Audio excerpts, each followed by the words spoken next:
Magnotenam était survolté à leur arrivée. Plusieurs venaient de très loin, marquant la fin d'un périple surnaturel, dans lequel les difficultés étaient nombreuses. Parmi elles, ce froid omniprésent. Mais une prière a particulièrement motivé l'expédition des Premières Nations tout au long du parcours. Celle de la conjointe de Carole Dubé, Joyce Echaquan. La mort de Joyce est ce qui a motivé la création de cette expédition. C'est une étape que j'ai vécue. Et la suite, ça va être... J'espère que c'est le pardon, la suite. Ça ne passe pas aussi les peines qu'on a vécues. C'est un cheminement de guérison que j'ai vécu. À son arrivée, ce père de famille était très attendu, surtout par ses enfants. Lui qui devait seulement partir pour 3 jours.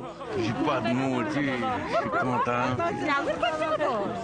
Beaucoup d'émotions aujourd'hui, voir un tel accueil. Tous avaient un message pour lui. Et on va mettre toujours de l'avant le principe de Joyce pour que le Québec reconnaisse le racisme systémique. OK? Là, qui vient de faire une étape, qu'on a encore d'autres étapes à faire, c'est d'affronter le Québec. Le Québec en entier. OK? Il n'y a pas seulement cet homme dont les prières ont été entendues. Voici Déby Flamand, Atikamekw de Manoane, la veille de son départ. Je suis une femme qui aime beaucoup les défis, le challenge, puis aussi d'occuper le territoire.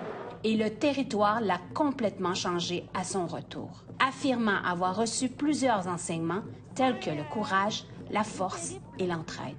Très heureuse! Je suis très contente.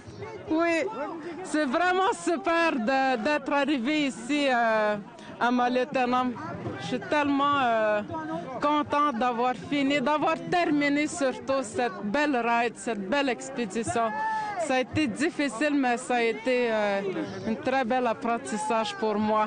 Elle rayonne en montrant son magnifique bronzage. Mais c'est qui t'a bronzé de même? La neige puis le soleil! Parmi ce groupe de plus de 50 participants, un avoue ne pas vouloir revenir en ville. Hey, Viviane! Vincent Chatigny est alloctone, représentant cette réconciliation entre les nations.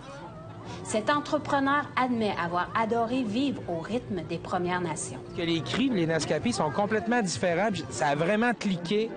Ils m'ont comme pris sous leur aile parce que définitivement, je n'étais pas préparé au territoire et au climat. Ils m'ont vraiment aidé. Écoute, c'est des amitiés qui vont durer pour toujours. Là. Je serais mort de froid sans eux autres. Là. C'était malade. Ouais. Je suis déshydraté. Je suis un peu déshydraté, ça pas long. Et bien qu'épuisés, les organisateurs disent que c'est une victoire. C'est incroyable. Je pensais de finir avec au moins une vingtaine, une quinzaine de participants à la fin, mais non.